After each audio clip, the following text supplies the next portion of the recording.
Shalom, shalom a todos que estão nessa live. Essa provavelmente vai ser a live mais difícil que eu vou fazer desde os massacres do 7 de outubro. Eu realmente peço para vocês ouvirem e principalmente ouvirem até o final, porque o que está acontecendo é inacreditável e realmente a gente está vivendo dias muito complexos. Então eu agradeço a todo mundo que tá aqui. Eu peço desculpas por não estar na minha alegria tradicional, por não estar fazendo bem-vindos de volta ao Israel com a Aline, mas eu acho que realmente a gente não tem nem clima para fazer isso. Eu tô com o chat também aqui aberto, a gente tá ao vivo, eu tô ao vivo com vocês de Jerusalém, eu tô com o chat aqui embaixo também aberto. Então, vocês podem, ao longo da nossa live, também deixar os comentários de vocês. Mas as imagens, os vídeos, desde o 8 de janeiro, tão gravadas na minha mente e eu preciso conversar com vocês sobre o que está acontecendo. Então, a gente hoje não vai falar sobre Jerusalém diretamente, a gente não vai falar diretamente sobre Israel, indiretamente sim, mas o nosso assunto hoje é o Irã.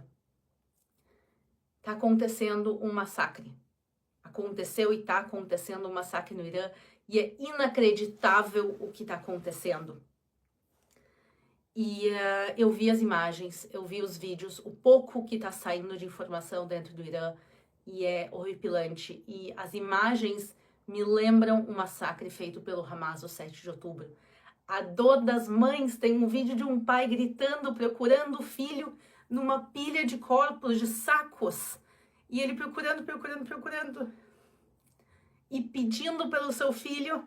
E ele obviamente não encontra, pelo menos não no vídeo, entre os mais de 40 mil corpos. E esse número, a gente vai falar sobre ele, mais de 40 mil mortos. Eu, obviamente, não posso postar aqui. Se eu postar aqui esses vídeos no mesmo momento, a minha live vai ser derrubada. Eu posso postar mais tarde no Telegram Israel com a Aline, se alguém quiser. Obviamente, vou botar avisos para quem não tem estômago para olhar, mas eu também vou distribuir lá no Telegram algumas das imagens. A minha pergunta que eu quero fazer aqui para vocês no chat é: quantos de vocês sabem o que está acontecendo? Vocês ouviram na mídia se falar do acontecido no Irã? Vocês podem dizer sim, não, um pouco. Eu preciso ouvir de vocês, porque aqui pra gente que mora no Oriente Médio é a notícia do momento, todo o tempo. Aqui a gente está acompanhando e vendo as notícias. Eu acompanho tanto as notícias israelenses como notícias americanas, como também notícias iranianas. Eu leio direto de sites iranianos também para saber o que está acontecendo, não só pela visão de Israel, mas principalmente pela visão de quem está sofrendo esse massacre. Mas eu quero começar pelo começo. Eu quero que vocês imaginem um país lindo, desenvolvido, uma população inteligente, estudiosa, alegre.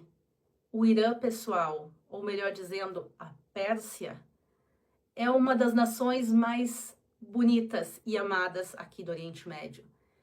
Para qualquer israelense que vocês perguntarem o que a gente acha do povo iraniano, vocês vão ouvir só realmente elogios de como eles são um povo trabalhador, de como eles são um povo amado, de como eles são um povo alegre, de como eles são um povo que tem pacto com Israel. E o povo iraniano e o povo de Israel, a gente tem um pacto de 2.600 anos. Para quem não conhece a história, só vou aqui em poucos minutos contar. Israel foi invadida no ano de 586 pelos babilônicos. Os babilônicos destroem nesse ano o templo de Jerusalém e levam o povo para o exílio. E foi uma época de muito sofrimento para o povo de Israel. A gente tem a Bíblia que nos relata, inclusive os Salmos, sobre os rios da Babilônia, sentamos e choramos. E o povo conta como ele gostaria de voltar para a sua terra e não podia. E aí surge um Salvador. A Bíblia chama Ciro da Pérsia. A Pérsia é o nome antigo do Irã. Ciro da Pérsia, ele é chamado na Bíblia de o ungido de Deus. E ele faz algo revolucionário. No ano de 538 a.C., ele faz uma revolução de direitos humanos, uma revolução para minorias religiosas. Ele chega a todos aqueles que não foram só o povo de Israel, que foi atacado pelos babilônicos, foram muitos povos. Ele chega aos povos daquela época e diz: vocês podem voltar à sua casa, vocês podem voltar a adorar os seus deuses, vocês podem reconstruir os seus templos.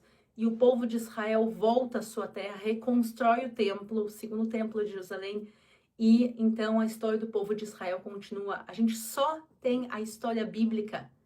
E isso inclui, pessoal, o Antigo e o Novo Testamento. O templo que Jesus caminhou só foi reconstruído graças aos persas. E desde então tem um pacto entre os dois povos. O povo de Israel considera o povo persa como nosso povo libertador. Isso está descrito em muitos detalhes na Bíblia.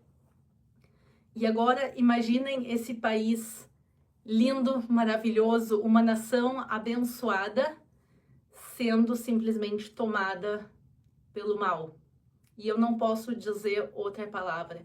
Em 1979 acontece a Revolução Islâmica no Irã.